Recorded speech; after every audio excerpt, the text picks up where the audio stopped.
ಆದ್ರೆ ಶಿವಾನಿ ಆಲ್ರೆಡಿ ಅವ್ರಿಗೆ ಮದ್ವೆ ಆಗಿದೆಯಲ್ಲ. ಮದ್ವೆ ಆಗಿದೆ, ಅದೇ ನನ್ನ ಬ್ಯಾಡ್ ಲಕ್. ಅದಕ್ಕೆ ಏನು ಮಾಡದೆ ಸುಮ್ಮನೆ ಇದ್ದೀನಿ. ಹಾಗಾದ್ರೆ ನೀನು ಮದ್ವೆ ಆಗದೆ ಜೀವನ ಪೂರ್ತಿ ಇವ್ರ ನೆನಪಲ್ಲೇ ಕಳಿಬೇಕು ಅನ್ಕೊಂಡಿದ್ಯಾ? ಅಯ್ಯಯ್ಯೋ, ಅಂತ ಹುಚ್ಚು ಪ್ರೀತಿಯೆಲ್ಲ ನಂದಲ್ಲಪ್ಪ. ನೋಡು ರಘುವೀರ್, ನೀನ್ ನನ್ನ ಬಗ್ಗೆ ಕನಸು ಕಾಣೋಕ್ಕೂ ಮುಂಚೆ ಈ ವಿಷಯ ಎಲ್ಲ ನಿನಗೆ ಗೊತ್ತಿರಲಿ ಅಂತ ನಿನಗೆ ಹೇಳ್ದೆ. ನಮ್ಮ ಭಾವನ್ ಮೀರ್ಸೋ ಹುಡುಗ ಏನಾದರೂ ನನಗೆ ಸಿಕ್ಕಿದ್ರೆ ಖಂಡಿತವಾಗ್ಲೂ ನಾನು ಮದುವೆ ಆಗೇ ಆಗ್ತೀನಿ. ಶಿವಾನಿ, ನಾನು ನಿಮ್ಮ ಭಾವನ್ಗಿಂತ ಯಾವುದ್ರಲ್ಲೂ ಕಡಿಮೆ ಇಲ್ಲ. ಅದನ್ನ ನೀನ್ ಹೇಳ್ಬಾರ್ದು, ನಾನು ಹೇಳಬೇಕು.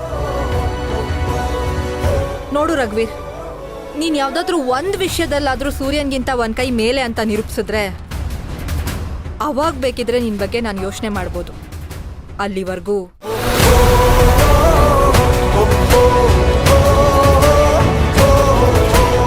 ಈ ನೆಕ್ಲೆಸ್ನ ನಿನ್ನ ಹತ್ರನೇ ಇಡ್ಕೊ. ಹಾಗೆ ಈ ವಿಷಯನೂ ಅಷ್ಟೆ, ನಿನ್ನಲ್ಲೇ ಇಟ್ಕೊ. ಇದು ಅಪ್ಪಿತಪ್ಪಿ ಮೂರನೇ ವ್ಯಕ್ತಿಗೇನಾದ್ರೂ ಗೊತ್ತಾಯ್ತೋ, ನಾನು ಈ ಡೈಮಂಡ್ಗಿಂತ ಭಾಳ ಹಾರ್ಡಾಗಿ ರಿಯಾಕ್ಟ್ ಮಾಡಬೇಕಾಗತ್ತೆ. Be careful.